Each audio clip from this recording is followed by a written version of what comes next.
What's up, everybody? This is the SBG Gaming Podcast. We are back after a long hiatus. I don't even know how to really explain it, but don't worry about it. We're back. And with me today, I got the crew. First off, the one and only Soul Bob. Say hey to the people, man. Hey, what's up? Soul Bob here. And moving on. Always short and sweet. All right. And next we have our almost lawyer. I don't know how to address you, bro. So this is Sean, everybody. Say hello to the people. That's one hell of an intro. Hello, non-resident, non-lawyer here for SBG. I forgot, it's been so long. I'm sorry. We just got comatose after E3 and we just woke up, so I don't blame any of us. But yeah, good to see you all. This is Sean. Alright, and last but not least, but I learned my lesson because homie likes to say a long intro, so get ready, everybody. Here it is, Epically Flawed. Say hello to the people. Hey, Epically Flawed here, aka Epic, aka I Am Afraid of the Dark. You can catch me on Epically Flawed at Twitch, on Facebook, and on Twitter. I still don't do nothing on Twitter. But hey, and I'm on Instagram now. I just put food pictures out there, but just want to let y'all know. What does food have to do with anything we're doing here, bro? And that's what I'm saying. I got Instagram. That's what I was telling the people. Alright, well, at least you got ways for the people to reach you. Soul Bomb and Shine are just like, listen to us here. People are reaching me. It's just some weird ones. Like-minded people, I guess. I don't know. Anyway, so guys, we are back. We have a couple things to talk about. It's not going to be too long this time, but definitely some things happened. We're going to highlight a couple things that we kind of thought stuck out to us, things we want to talk about. So let's get right into it. First things first, everybody, No Man's Sky just posted another update, and let me tell you, does anybody still care? Does anybody care? I mean, apparently a bunch of people care because, what was it, 2 or 3 days ago, it was the most played game on Steam. I think it had like 18,000 concurrent players at its peak. So somebody cares. But I mean, why? Like, I don't understand. It's over a year now, isn't it? No. Okay. It's the Atlas Rises update, and it's basically, you can go and look at it. They basically added in 90% of what was supposed to be in the game a year ago. But the question is it too little, too late? Right. I'm going to say it's way too little, too late. Because I understand what they're trying to do, and full kudos to the company that made the game. Full kudos to them because they are actually trying to put out what they promise. But at the same time, it is just way too little, too late. As far as why people are coming on the game, it's because there's an update. Anytime there's an update on the game, everybody jumps on. The question is everybody going to stay on the game after the update, which I don't think they are. They're going to come on and say, oh, we got a couple more levels. Maybe we'll beat them. Maybe we won't. Oh, look, there's a little glowing globe that I can talk to on chat. We can't coordinate or interact with each other at all. No. I think it's too little, too late. No Man's Sky is dead. I'm calling it. But, I've called other stuff too, and apparently esports is still a thing for For Honor, so, Which we'll cover later. It's like, if Randy has to kick down a door, he's going to have 2 shotguns in his hand, just like that. For Honor esports. But anyway, what's supporting No Man's Sky right now financially? Are there microtransactions that keep it afloat or something? I have no idea. And all the updates are completely free. The only thing that they are doing is trying to save face and prove that, hey, we said we would do all this stuff, we actually are. But then again, like, okay, let's say, Warframe has an update. You just go to Digital Extreme's site and you check the patch notes and all that kind of stuff. I was just going over the patch notes on No Man's Sky official website, and I'm like, oh, 30 hours of new story content. I'm like, wait, I don't know if I believe that or not. That's saying something about that company. A year later, I don't trust anything that they say. It's like, sure, it might actually be there. Great if it is, but I installed the update, and I don't know if I even want to play it, because I don't know if any of that shit's going to actually be in the game. If it is, great. If not, but... Well, what's the name of the studio? Because I forgot the name of the studio. Hello Games. Hello Games. Okay, so what my thought process is, the only way to try, or the only reason to try and keep No Man's Sky running and try to actually deliver what they said is they've got another game in development and they don't want their name to be tarnished. So I Exactly. think something is coming for Hello Games. That's just a guess, but that's the only reason I can think of, not just saying, okay, we messed up, let's move on. Because bigger studios can do that. They can say, okay, we messed up, and then just drop it and pull out another one. Hello Games is another story. We were talking about this before. I'm curious, is it obviously Sean Murray lied off of his ass, especially about the multiplayer, because he knows that if there's netcode in the game or not. There wasn't. He was lying about No, multiplayer. he actually didn't lie. I think he went through, and when they were talking about multiplayer, they said, "Okay, is there multiplayer?" And they asked him point blank, and he said, "Kind of." And they said, "What do you mean by that?" They said, "Well, you can run into somebody, but the chances are so extremely low that it probably won't happen because of how massive the game is." But the So, thing is that the netcode wasn't there. They broke it down. That was not possible in the game. oh well, So fair enough. that's what I'm saying. Sean Murray lied, but okay, so you take that aside, and then you always have people like Peter Molyneux and Sean Murray, hype up their game. But at the same rate, is that necessarily Hello Games' fault, or is that Sony's fault for forcing they released the game in a broken state? And is that Sony's fault, or is that Hello Games' fault? You I do think it's a have little that bit of both. You interesting. can't do that.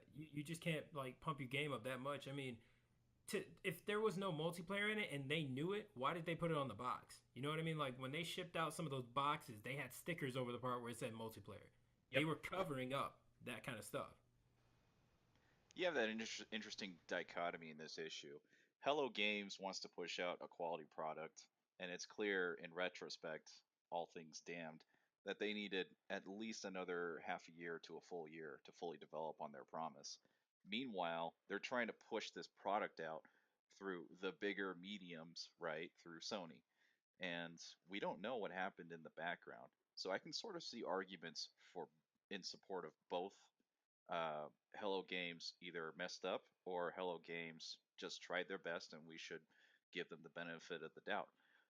Here they are trying to power through every negative commentary that was flung at them, and rightfully so. Their product was flawed from the beginning.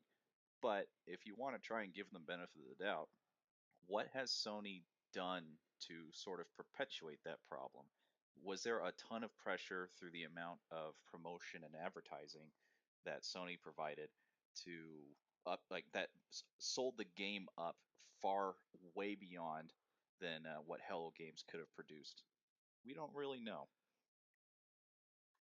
Now it's just moving forward. What does Hello Games do from now? Because it seems like this is, I wouldn't say the definitive update, but they finally have the game that they wanted. It's still debatable if it's a decent game or not, but I think at this point, Hello Games might be happy with what they're doing now. It's just moving forward. Is anybody going to trust their next game? I don't care what it is. They're addressing the chief concern, I think, that people have with the game. There was no hook. Like after you're done with so many hours of it, and so many planets worth of exploration, there was really nothing else beyond that besides planting your flag into the infinite abyss of by yourself. Now that there's multiplayer, now that there's a story, there is some hook. It's still in its Yeah. infancy, but it's getting there, and they have the concept down.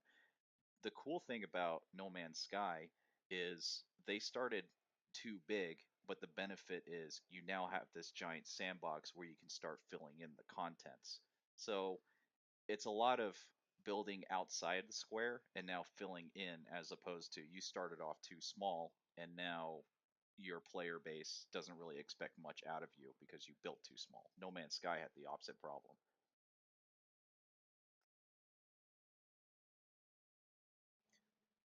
I don't I Yeah, know. there were mean, a couple of I mean, they lawsuits, but had I to don't know what they refund a actually. lot. They had to refund a lot because of how bad the game was. But I think as far as whether you can recover, there is only one way I can see No Man's Sky recovering, and it's allowing true co-op. Because the big thing nowadays in games is being able to play with your friends no matter where they are. So if they allow people to be able to say, okay, all right, we meet on this one planet, we go explore this solar system, we come back, and then we go to the next. That becomes something that, okay, even though it's primarily okay, everybody's doing their own thing to try and conquer that particular solar system. Now you've got some kind of group element, and you can like talk to your friend and say, "Hey, this is what I found. Take a screenshot, send it to him," something like that. Yeah. True. Well, I kind of felt like it was either they're coming out with another game and they don't want to have their their name tarnished, or they're trying to fix it up so that like they rebuild the player base because 18. You say it was 18,000 people on that? Something like that. Yeah, I'll check here. Maybe they're trying to like salvage what they can so they can start pushing microtransactions because I mean that's another popular thing to do nowadays. Anyway. No, they're not going to push microtransactions because that is how.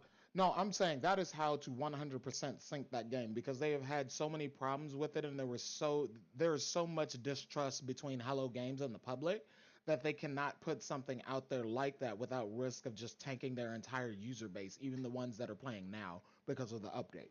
Well, put it this way. I'll check and see what the player base was before this update, and we'll see what happens, 18,000. That's what we know for now. We'll check back again in maybe a couple weeks. If they seem to keep getting a rise, that means people are really like getting into it and playing it, things like that. I don't see why they wouldn't try the market of microtransactions. I don't see why they wouldn't even why they wouldn't try it. I don't see why they wouldn't try it. I sort of agree with Randy's point.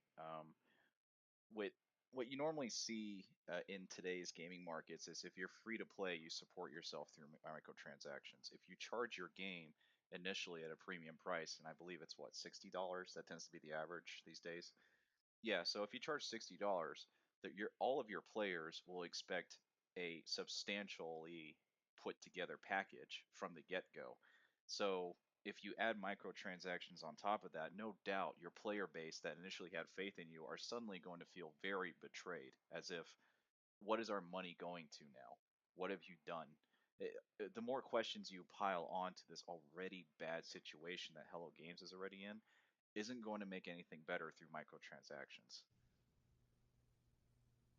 True. I see y'all's point. Speaking of microtransactions, that brings us up to our next point. Rob, you want to take point on this? Yeah. I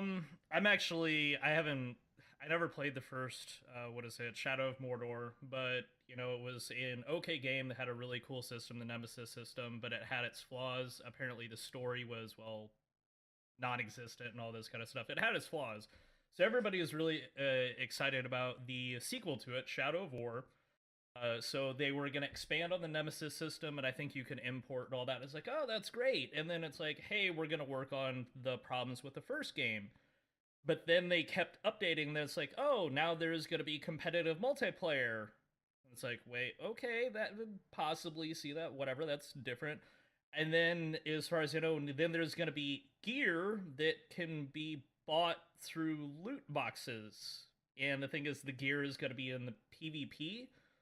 And it's like, wait, who was asking for PvP in the first place from the first game? It's like, take that game, give it a story, a half story or whatever, have a story that has an ending, and people will play it and all that. But in typical fashion, it's microtransactions, and then it just kept getting worse. I don't know what it's up to now, but I do know they was doing a PvP system, and then there was like some kind of base building system or something like that. I think I'll have to double check. Yeah, so if y'all remember the old, the most recent Metal Gear, you remember how you can go online and you build up like a base or something, and then like people can come in and steal people or damage your base. It's basically like that with orcs, from what I'm hearing.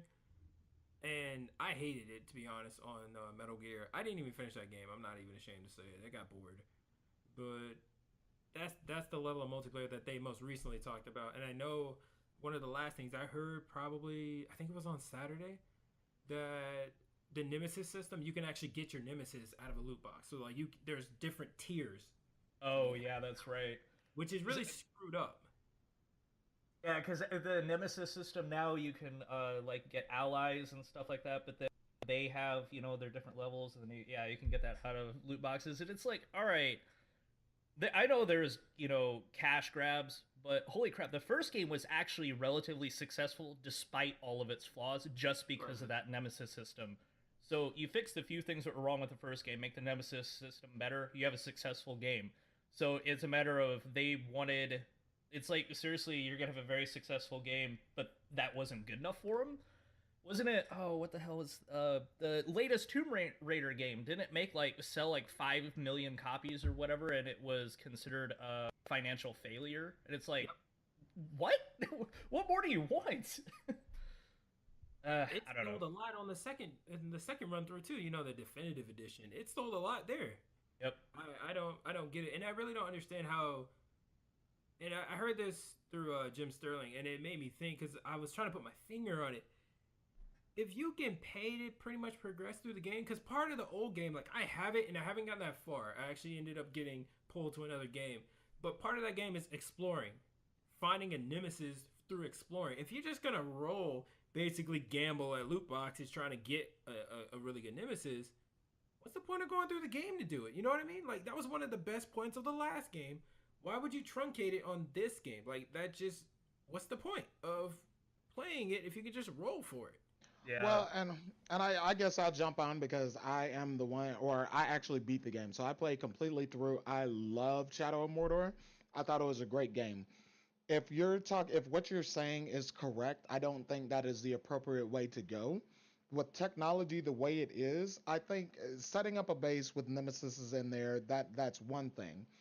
But if they set up something, and this is the only parallel I guess I can draw between something like this and Nintendo, is if like on Smash Brothers Melee, you can set up an amiibo or amiibo type thing where the game learns how you play, how you react to certain things. That means once they conquer your nemesis, they fight an AI version of you. I think that would actually be pretty awesome to do, but I don't know how viable or not viable it is. Skynet's learning. We're going to talk about more about that later. Yep.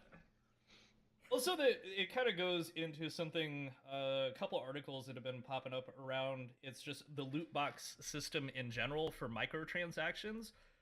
When did it become okay for just gambling in games? Because that's flat out what it is with all of the loot boxes. What do you call that now other than flat out gambling? And it's everybody's dancing around it because you had like the CS:GO crates, and then you have the Overwatch loot boxes and all that. And it's like every game is doing loot boxes now. It's like, is that morally okay or not? Well, technically, if you look at it, what it actually is, it's a digital version of a card pack. So you don't know what you're going to get in the card pack. You don't know whether you're going to get a rare or you're going to get something that everybody else has. Yeah. So No, there is a certain gambling extent to it, but I think they've successfully transferred it digitally. Now, if you talk to China, China thinks otherwise. China believes it is gambling, and I do kind of agree with them, which China is very useful because now we know the any game that comes out that has loot boxes and anything in it, we Yeah. know the percentages of things that are coming out because of China. So I do appreciate that. But I can't say it's gambling. It's as close to walking that line as you can get without technically being so. I'm just going to take a very generalized stance.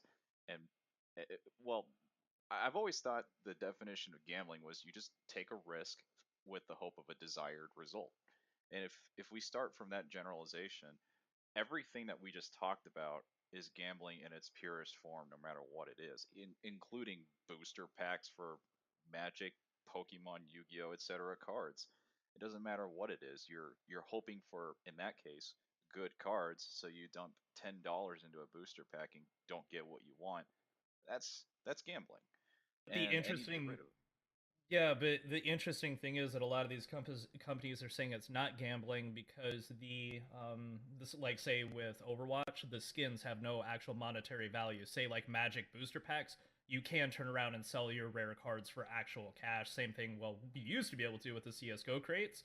So that's where a lot of these companies, oh, it's not gambling because you're not getting anything of real value. It's like, well, that is such a gray area, and it's getting irritating because loot boxes are just jumping into everything now. I've It covers the developers behind because they Mhm. don't permit a method for you to make a real profit out of it. But at the same time, that comes with the acknowledgement it's inevitably going to get traded for real cash somewhere on some medium. And maybe that comes with some kind of legal repercussions in the future. Like if you can foresee your digital product being sold for real cash, even if you try to, even if you don't provide the medium to do so, maybe you're subject to your state's gambling laws or something like that. It'd be pretty interesting to see how it all unfolds, but I see what everyone's points and how they're made, and I frankly agree with it. There are plenty of blurred lines when it comes to gambling. Unfortunately, China takes a very hard line with that, and um, maybe it's just not as bad as putting your money down on the mega bucks here in Vegas. But uh, you know, we'll see how it unfolds. I have the I'm gonna put my money, and yeah, pun intended, on it's going to be classified as gambling in the foreseeable future, all of it. I just want to know what was wrong with way back in the day. It's like, hey, I want this skin. I'll pay $5 and just get that skin. I understand that the loot boxes have potentially more money in them, but what was wrong with giving us both options? Like, I don't understand that. Some people might want to gamble, whatever. That's fine. Have that system in there, but I think games need to switch back to, especially with skins. Just let me buy the skin, make me gamble for it. Um, there's a lot of ways to answer that question, but if you want to take on the perspective of trading knife skins in Counter Strike Go, Mhm. then if Steam takes a certain percentage off of every transaction and people are actively trading $1,000 knife, wow. I mean, Yeah, you took the risk out of it. It's not gambling anymore, but because you set the system up in a way that made a digital item that valuable, and you're sort of facilitating this process where you take a generous cut out of a profit for a digital item, then yeah, there might be a way. That might be the reason why we should bring back more of, hey, you have your product, no gambling, so go for it. We'll just take a cut out of that transaction. I don't, I don't know why that went away or that's not as popular as it should be. It sounds like a Steam model that was really profitable. whatever. I'm just tired of damn loot boxes. Maybe I'm just salty about the Overwatch skins. Oh, I am so salty about the Overwatch skins right now. That's actually, to me, Overwatch is definitely similar to gambling just because of the odds of actually pulling stuff. They're actually set up so you can't pull most of it. You know what I mean? Like the only if you play games, like if you just play games and try to build XP in order to unlock stuff, which is what it used to be in the old days. If you wanted something, you play a couple times, like Smash Brothers. Melee had that system where you used to keep playing, and you gather coins, and then you go to the machine and just spin the machine, and it would pop out those little gachapons with the little things in it. But it's all in game. You don't have to actually spend money. When you actually have to spend money to try to get everything you want, and you know that the percentages are off so that you will not get, oh, these are super rare, 2%. It's like, come on. I remember with the last event, they said that if you played, there literally wasn't enough time based on the drop rate to get everything. If Right. you played 24 hours a day, there's something wrong with that for sure. Uh, Overwatch is like, I know I hate loot boxes, but Overwatches aren't that horrible. It's just that when they start showing up and they're showing up in other games and people aren't doing it correctly, especially when the pay to win stuff like with Shadow of War and all that. Ah, oh man, don't even get me started on pay to win. So let me go ahead and switch the subject. I have plenty of about that to talk about in Me too, man. Fortnite. Me too. yeah, there you go. Good segue. I'm really curious about Fortnite. I've heard a lot of some people love it, some people hate it. Yeah. I'm curious. Hey Rob, I remember Sean telling us he's over there making people mad. So, so Sean, go ahead and take point on this. Yeah. Man. Well, just a little background in case nobody out there knows about Fortnite. It's basically a cross between Plants vs Zombies and Minecraft and like some other game against like zombie hordes or something like that. You build a fort, you defend it, you can put up traps, you have access to these cool weapons, and the concept is great. It's just Minecraft in third person with zombie defense. The way that the game is structured right now, though, as an early access release, doesn't make it that appealing. And the reason why is you typically have to dump experience into things like in your weapon schematics so you can build powerful weapons. or more powerful traps and structures and whatnot.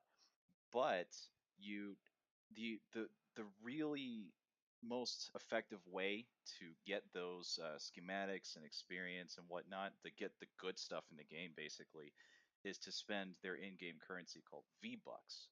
But the V-Bucks trickles in so slowly that I started experiencing this moment about 30 hours into the game where it feels like a paywall. Like my fellow players were outclassing me. They were one-shotting stuff, and I was jumping into lobbies that were about my same level, and I was struggling a little bit. And so I started feeling this need, like, oh crap, do I have to start spending some real money now to get some V-Bucks and opening up loot chests and just to be competitive? And this is like only 30 plus hours into the game. I can only imagine what players in 50 plus 60 and so on hours are doing to beef their own accounts up. So that's my biggest disappointment in the game, and I'm kind of glad it sort of segued from our previous topics, because when it comes to Epic Games, I never realized what model they had for microtransactions. I never played Unreal Tournament or their other games. So when I finally got around to Fortnite, it's like, oh, it's early access. I got a lot of faith in it. There's probably a lot of potential.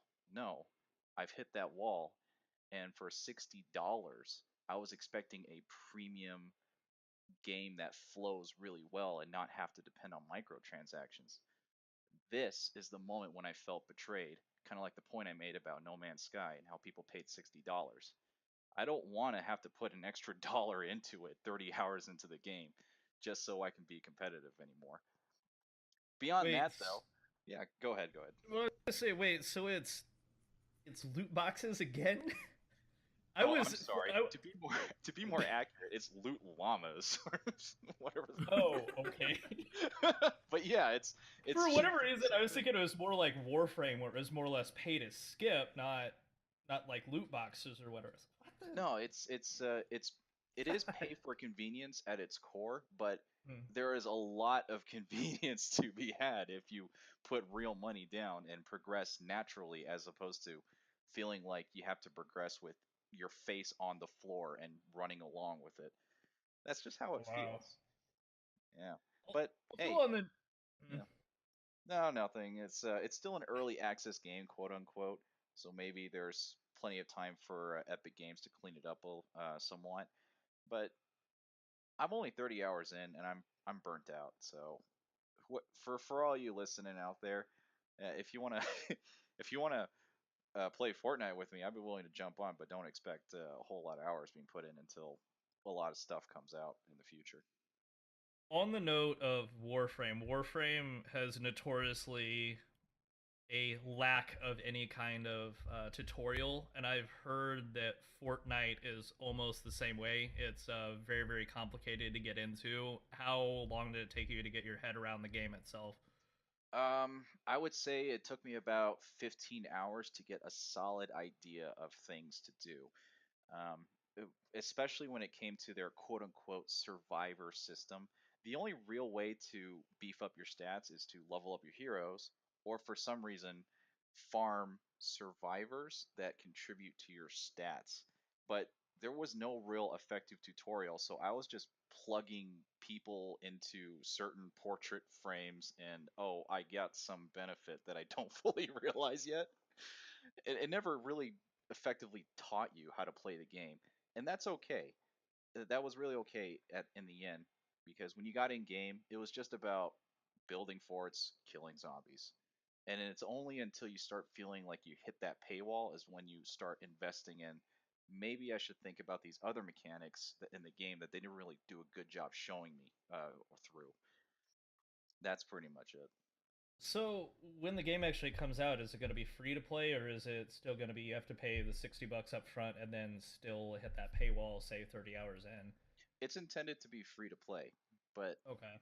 you can kind of As an see early adopter, you shouldn't ever hit a exactly. paywall. I remember we had this conversation before in our previous episodes where, like, if you have like the if you are in the founders tier, you get all these benefits and you might have a big advantage over excuse me for saying this, the free to play plebeians, right? The free guys.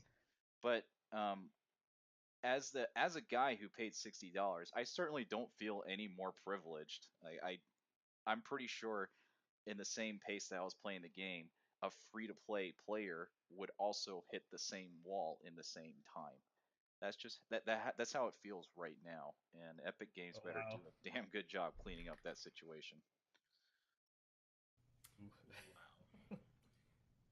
Well, I'm glad I had you explain that because I haven't played the game yet. I've been hesitant. I'm glad I didn't spend the money and hop on that yet. Definitely glad. I'm so glad you were here because I had absolutely nothing to say about that at all. I had some obligation to explain because I mentioned it in the Facebook chat, and like you guys were saying like, "Oh, I have to buy this game," or like, maybe I should.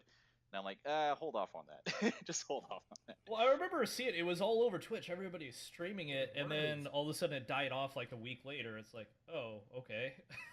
It pulled an Evolve. Yeah, pretty Man, much. I hopped on Evolve. Ugh, I'm still mad I paid for that game. That's such a good meme for all things there, for games with high expectations that die overnight. Mm-hmm. I mean, like No Man's Sky too, man. There's a lot of them out there. But yeah, No Man's Sky might make some sort of recovery. We'll see. Now on to a game that a lot of people are actually playing. Is catching a lot of heat. Is catching a lot of praise. Now we're gonna talk about Hellblade. And yeah, we had an interesting time with Hellblade. I know Rob's been playing it. How you like it, Rob? I'm in the camp of I absolutely love the game. It is. The thing is, I love what it is. It's totally different. It makes you think, like everything you think you know about games.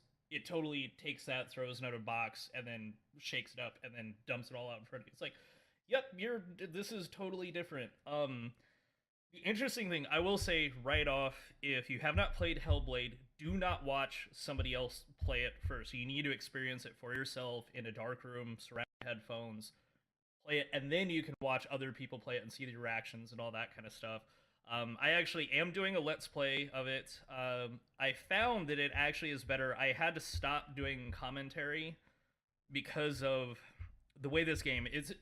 Okay, so long story short, the premise of the game is the main character, Senua, is going through basically having a psychotic break because of a traumatic experience, and it's an experience of dealing with that. So the thing is that you literally have voices in your head telling you, like in your ears, telling you what to do. And as I was trying to do commentary, they kept interrupting me, and then like I literally was talking back to the voices in my Let's Play, so I had to stop doing commentary. I'm like, I just need to beat this game and play through it, and then go back through it and actually do the commentary on it. I've never seen any game mess with me that much, and I absolutely love it. Now the next thing is, this game flat out is not fun. It is not meant to be fun. That's why I keep saying it's more of an experience. And I think Randy he played a little bit of it, and I think he can kind of share that same thing. That game is not fun, but at the same rate, is it still, the big question that is separating everybody, is it still technically entertainment? Well, and from that perspective, I honestly can't say because of how I played it. I think that it definitely has an entertainment factor, but there's a point in this game where there's a lot of puzzles that go on.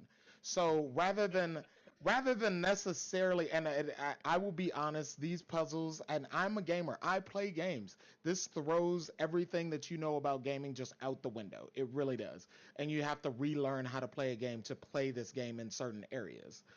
But my thought process on it is it's entertaining, but it's going to intrigue the intellectual side of who you are. So if you have an intellectual side, if you're somebody that wants to beat it no matter what, like I have got to beat this because I refuse to let a game beat me, Hellblade is your game. I will tell you that. Now, for me, I'm a little girl when it comes to games that are kind of scary-ish. So most of the people in the podcast got an entertaining show watching me play it. Yeah. but I still think it's a good game. I think it's a good game, and I think it's worth trying out. The one downside I will say to the game is me as a completionist. I'm searching around and I'm looking and I'm trying to find stuff. There's different objectives to this game. So I would say don't spend all your time looking for stuff. Not that you shouldn't, just you shouldn't spend all your time doing that. The thing is that what a lot of people are complaining about is the game will flat out lie to you. This is okay, like the main premise of the game, with the actual, I guess, quote unquote fail mechanic, because that's how do you define a game? Can you win or lose? So you have the actual fail state, and the thing is that if you, it's really hard to explain without spoiling stuff. Long story short, you have on your right arm, they call it the rot. If you die, the rot crawls up your arm. It's basically a metaphor for the seep into your brain. They say if it gets to Senua's head, your game save will be deleted, all progress is lost. There are numerous people that got a hold of the game early and said that yes, that is confirmed. It says so directly in the game, but then since the game has come out, people have tried to actually force that to happen, to actually have their save game deleted, but it doesn't do it. So, and it's like, wait, what? So they're telling you that there's this fail state, but then is that also a lie? It's like, wait, what? It's like the game I don't know. messes with your head already, and then it meta games messing with your head. Yeah. It's a different kind of game, guys. I'm not even gonna lie. It's a different kind of game. If you want something different, that is the game for you, and that is the main thing. If you want a beat 'em up game, or you want a game that's it's a shooter, if you want a game that's an RPG, this isn't the game for you. But if you wake up and you say, I have played Final Fantasy 1700 times and the story is always good, but I am so tired of it. I want to just do something different. This is the game for you. Yep. Also, the fact that it came out, it's short. I believe it's only 6.5 hours, 7 hours that it took me to go through it the first time. But it's only a $30 game, and it is by far. Shout out for who made the game, because you made a $30 game that good. Yep. Ninja Theory. Speaking of Ninja Theory games, I'm looking at their incredibly diverse portfolio. So we start with Hellblade, and then, okay, they made Heavenly Sword. That's cool. Devil May Cry. That's awesome. Disney Infinity Marvel Superheroes? What? This studio made this diverse set of games. Yeah, to be honest, like, this game kind of came out of nowhere. People, they're like, oh, that looks great, but they were intentionally not saying anything about it, and then they dropped this, and people are like, what is this? What? Like, I mean, the game starts off, you're like on this log canoe type thing, and the opening cutscene, you look over to the right, and the very first credits are mental health advisor, whatever his name is, and art advisor. It's like, there's something different about this game already. Did the box come with the DSM-5 manual so you can diagnose yourself? Pretty much, it should. I don't know. I absolutely love it. I encourage anybody to check it out. This is one of those games that there are some games like Telltale games and all that you can just do watch a Let's Play or whatever and then get the full experience. No, this you have to experience 100% for yourself. And I'm just curious, once we get more and more people get all the way through it, to see all their different reactions. And it's been a while since I've come across a game that, like, emotionally will get to you that much. Been a long time for me. So, yeah. I mean, and before we close out, I just have to, I'll put in perspective. So, Soul Bob is a very stoic person. Not a lot really causes a reaction out of him unless he really wants a reaction. We went over to a friend's house and he had a speaker that was behind Soul Bob, and Soul Bob did not know that this was a speaker behind it. He freaked out. This is what this game does to you. It makes people who are normally fairly, well, okay, Soul Bob's kind of sane. but it makes him paranoid, which is it's actually kind of funny. It just throws a different dynamic into how you interact with a game. Yeah, is like everybody talks like they'll sit down and they'll say, "Oh well, fuck that, fuck this, whatever," when they're playing a multiplayer game. But like I said, I started actually responding to the game. Like you'd hear the voices in your head, and you're like, "Shut up, go away, I don't want to talk to you." And you're like, "Wait, what? Did I just respond to voices in a video game?" Yeah, it's different. It'll mess with the best of us. So what you're telling me is Hellblade is basically multiple personality disorder, the RPG. Yes, very it's tastefully done, which is the important thing, and very real. Very real. It's creepy how much effort they put into it. I'll put it this way. A lot of times when it comes to video games, when you see a character and you're looking at the eyes of the character, you don't see anything going on. They managed to capture some of the disturbing moments that would be like what you would actually see if somebody was going through a moment that it was actually disturbing to them. They managed to capture those facial expressions in a digital character. It's just one of those things you just it really doesn't happen in many games. Yeah, and also the interesting thing is that if you watch the developer diaries, they're talking about the technology that they use for the facial capture and the mocap and all that. I forget the name of the company, but I think it's some like small company that's all they do is facial capture and like eye tracking. Apparently they're the only company in the world that has that technology, so even when they were recording the developer diaries, they wouldn't even show how they did it because it is that much of a secret. So this one, like, it's like they found this company in like Eastern Europe that like the darkest dungeon is like, oh yeah, we have this technology to make creepy faces and we're not going to tell anybody else how we did it. It's like even just making the game is kind of weird. I'm trying to stay serious, but like when you're when you were talking just now, I felt like BioWare Montreal could need their card. Yeah, pretty. Yeah. Oh god. Yes. Yep. Mass Effect Andromeda. I will miss you not. I had to get my one burn in on this episode. I see. I'll switch topics now. So let's see. So if you guys haven't known, or if you don't know, Overwatch just dropped their summer thing. Is it the Summer Olympics event? This is Summer Games. Okay, so just so y'all know, you will probably not get everything you want on this, so don't fret. I guess that's all we have to say. Other than, Doomfist is out, but it's not my Doomfist because it's not Terry Crews. Hashtag not my Doomfist. But no, the thing when it comes to, okay, so, and this is an interesting point, and it goes back to the loot boxes because this is apparently what we're talking about is microtransactions and loot boxes today. But what they did in Overwatch is they put out a fix for loot boxes because of how bad the last event was, and nobody could get there. I think, how many did they say, Shenby? That games that you had to play before you could actually get all the skins? It was somewhere between 0 and way too damn much. It was in I think it literally was impossible to play that many games. It was in the thousands, guys. It was in the thousands.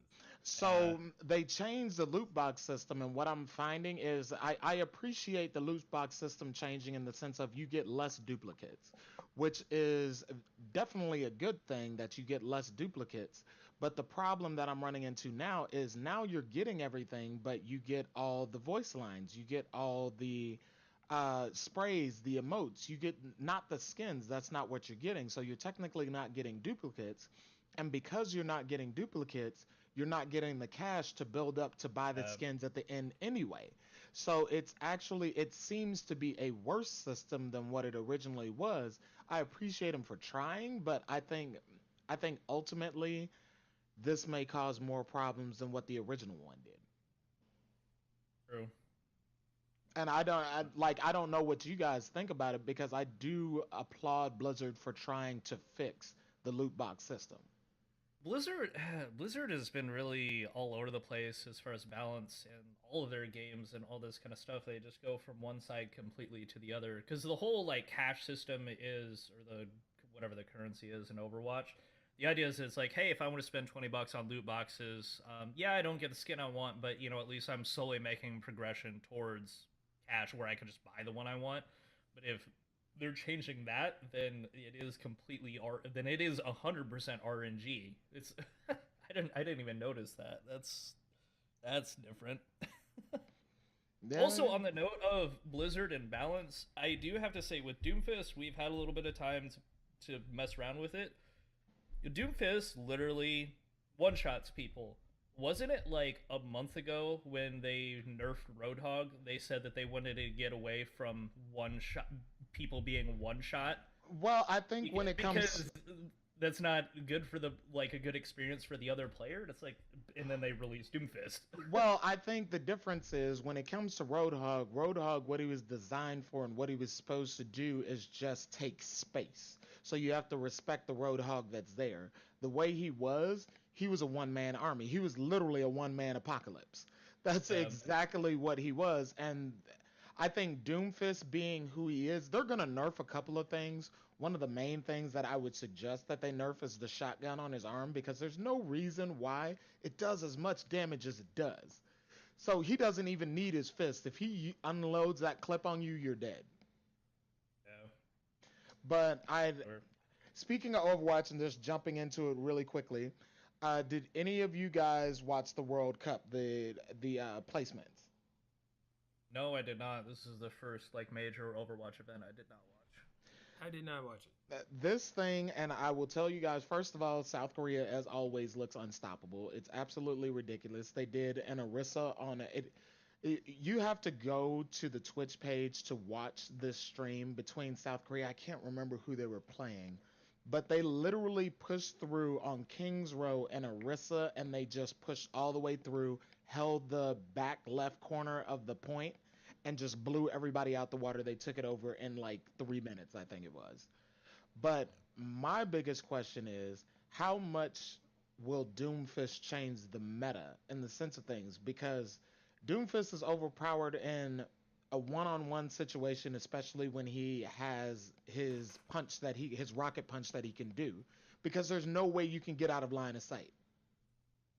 Yeah, they need to adjust that.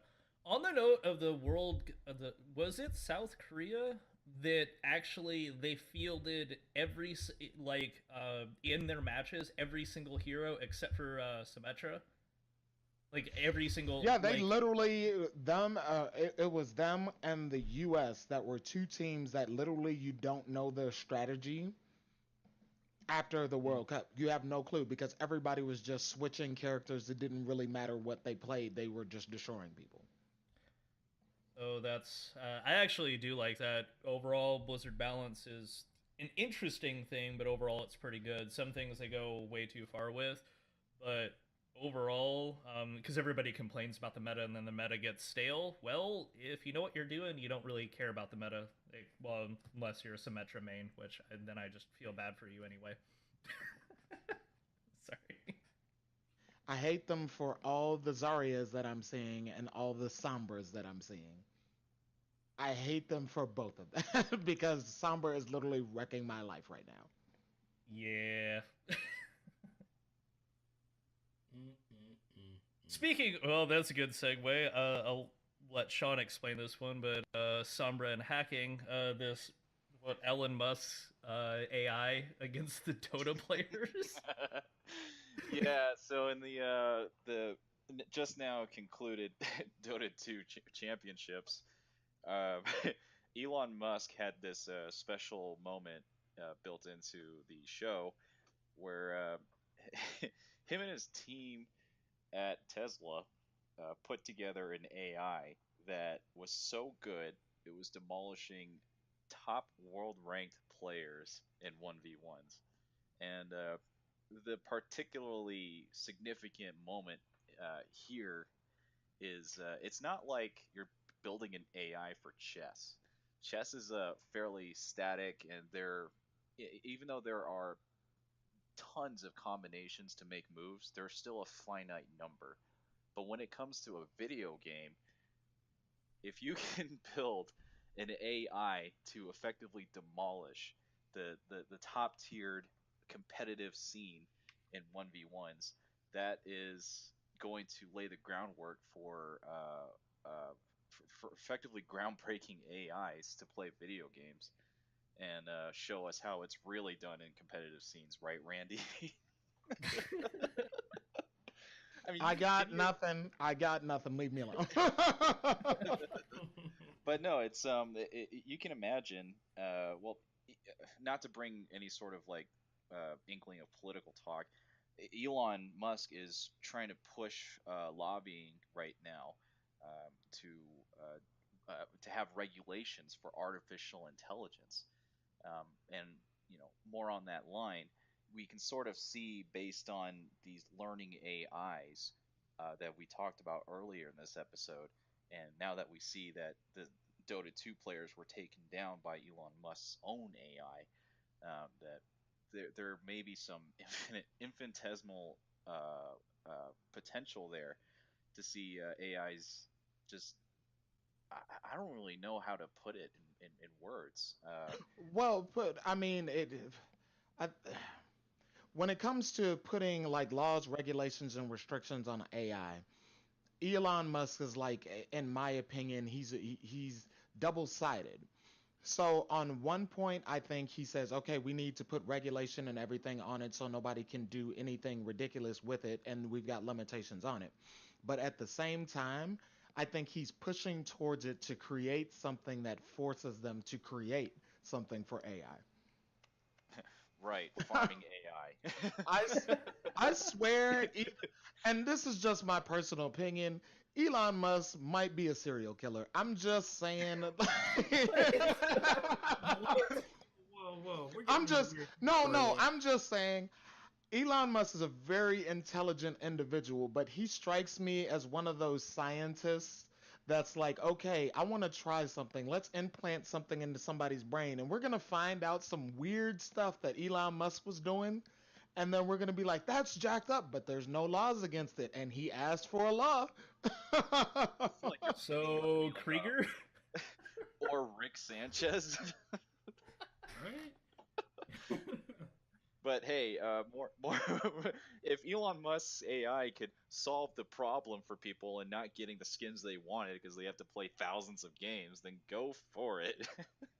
That gets rid of the problem. Have the AI play out the skins for you. I think we should point out that this is AI different than like I don't know, the Shao Kahn bullshit in Mortal Kombat where it's just reading your inputs and there's a way to play perfectly. As far as I know in Dota, there's no way to play perfectly. It's not reading the inputs and reacting before you can. It was reading what they were actually doing in like the in real time versus basically cheating. So that makes it it's just actual learning AI. Yeah, it's a strategical. That's what's scary. It's a strategical game in comparison to everything else. Because if you're talking about, like you guys were bringing up, if you talk about chess, there's a small amount of moves that you can make, and there's a small amount of strategies that work and win. Dota is an entirely. There's so many different mechanics and so many different things that you can work with. It is actually impressive that an AI could beat a Dota team. The more important thing about Musk's AI in Dota 2 was it wasn't able to adapt as well as a human being would when it came to non-conventional strategies. There was some talk after the show that after the AI took down the top competitors, like yeah, we used some like offbeat strategies, and the AI kind of fumbled around a little bit.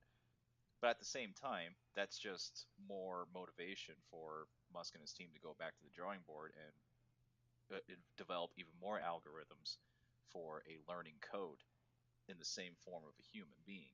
So it's a major step in AI that we're probably going to see a lot more coming very soon, actually. And you can imagine what used to be You remember those games when you set the AI onto like hard or insane or something, and like yeah, after you memorize a certain pattern, you were able to beat them, and you had like a certain strategy, and there you took down the difficulty. But can you imagine an adaptive AI on insane difficulty, and no matter what you did, it would eventually counter you very quickly, like a normal human being would? That would be The thing insane. is that, and then yeah, to make it where it just flat out wasn't cheating. Yeah, It's yeah to make it actually seem like if you did, what are the basically a Turing test? Am I playing just against a really good human being on the other side, and it turns out to be an AI? That's scary. Well, it sounds like Elon Musk is working on something that'll actually take down the South Koreans and all of esports. Somebody had to figure out how. That we can't do anything but build something to do it for us. That's a sad day, man. Oh, I guess moving on. Next thing we were going to talk about with quote unquote esports is the For Honor esports scene, which I didn't know until like an hour ago was still a thing. And which is why I got completely upset, which I'm going to put my 2 cents in and I'm going to be done. I told you they were trying to copy off of Overwatch and make it an esports thing, but everybody was like, no, this is a completely different game. No, Overwatch paved the way for Honor. This is proof. I'm just saying. They suck, and it's still a sucky game. But Everything isn't always Overwatch. If anything, it's Evo. Evo's the fighting game championship. That's Yep. actually where does For Honor even fit in the esports scene? It doesn't. That's why the guy who won Yeah. cheated. He exploited to win. That says everything. for those of you who And don't it was know, allowed. for those of you who don't know, Kotaku did an article on this, and it delves into allegations of this thing called unlock tech, and it involves playing one of the Japanese characters, Nobushi, and I think Rob can go into a little bit more detail, but I think the gist is if you stand a certain distance away, uh, Nobushi's attacks would not be parryable, and that's a direct contradiction to the core of the game. Yeah, like I don't. It's been a while since I've played For Honor, looked at it seriously, but like one of the first mechanics you learn in For Honor is the blocking and parrying system. For whatever reason, I don't know exactly what caused this bug, I guess you would say. It basically said that Nobushi, you stand a certain ways away, yeah, the other person can't parry or block, and just everything's gonna hit. So, like, the entire core of the game, like, the first thing the game teaches you, this guy abused it, and then ended up, he won, like, what, $10,000 Yeah. by abusing this. And the thing is, they allowed it because it was in the game, and it wasn't technically. I mean, it's an exploit, but it wasn't technically cheating. It's like whatever. I don't know, man, but you can definitely tell the devs were very, very angry about it because in response to that, a dev posted on Twitter, congratulations for winning. Oh, by the way, you better change your game plan going forward. Wow. I mean, they struggled. I mean, after they came out, their game kind of fizzled out too. And then they had all these free-to-play weekends. Nobody was playing. They had their game half off. I'm not sure if a lot of people jumped on it with this half-off sale that just happened. But to finally make it to a point where you can have a tournament and some guy gets up there and just starts cheesing his way through it, it's that's the ultimate slap in the face. In the devs' defense, whenever you have your first tournament, there's always going to be bumps on the road. Right on. Rob and I experienced that in Guild Wars 2, where the top brass of the PvP scene were caught selling their services to PvE players, and would they would sounds play. so dirty. I'm sorry. Yeah, they. I'm sorry. Give us an example of one of these services, man. Well, it involved two knees on the ground, but anyway. Oh god, I should never ask. But no, it's just in the very first automated tournament that ArenaNet hosts in their Guild Wars game, the top brass of the PvP scene took advantage of that, profited it, and were consequently banned and just and tarnished the inaugural tournament game. And so, uh, props for the dev team on For Honor for immediately responding to it, and with a very snarky attitude, if I might add. They're Mm. doing the right thing, and if For Honor is going to stick around, then I might actually be one of those guys who be like, hey, I'll give watching For Honor esports a try. When I viewed it for myself, I was like, hey, some pretty interesting fights, except for the Nobushi exploit, of course. But uh, I can't imagine myself playing the game, but watching it in esports form, I'm like, hey, Yeah. that's actually really gripping gameplay. And I was on the edge of my seat in certain matches. I'm like, oh crap, that guy. I can understand, like, that guy failed to parry, and that was a huge punish. In the same way that I don't play Street Fighter games, but I understand the concept of getting punished That's hard. why I think Evo is so fun to watch. Yeah, For Honor, any fighting game, because you might not know, you might not never play the game, but you can watch it. It's like and understand kind of what's going on. Obviously, you're not going to know the intricacies of it. The thing is, with esports, you have to keep in mind how easy is it to watch. That's I think the number one Exactly. reason Guild Wars 2 esports pretty much failed, because you watch it like even I watch my gameplay. I'm like, I have no idea what the hell is going on. It's Uh, incredibly difficult to sponsor esports in like a 5 versus 5 or more scene because there's a yeah. lot of stuff going on, and players probably won't be able to catch up with anything, and so they might just take the path of least resistance and just look at one person and hope that he'll make a play. But when it comes to like games like Street Fighter or For Honor, as you said, it's very easy. It's focused, it's gripping, and you're just waiting for, I don't know if this is the right analogy, but when the NASCAR crashes and it just becomes a Yeah. nightmare for the person. Yeah, you're waiting for those moments, and it's very easy to watch as an esport. Too bad. Well, That I makes will sense, say, man. yeah, it seems to be a recurring theme through this podcast. The one thing that ruined For Honor, it's the loot boxes, gear dependent PvP. Granted, if you play the 1v1 modes and all that, it wasn't gear dependent, but still. I can't even remember the last time we played that. I think it was during the free weekend that they did. I think it's the last time I actually touched that game. I still played it on occasion. I sucked at it just because I wasn't up to date on the patch notes or whatever. It's still a really fun game. It's just the connection issues,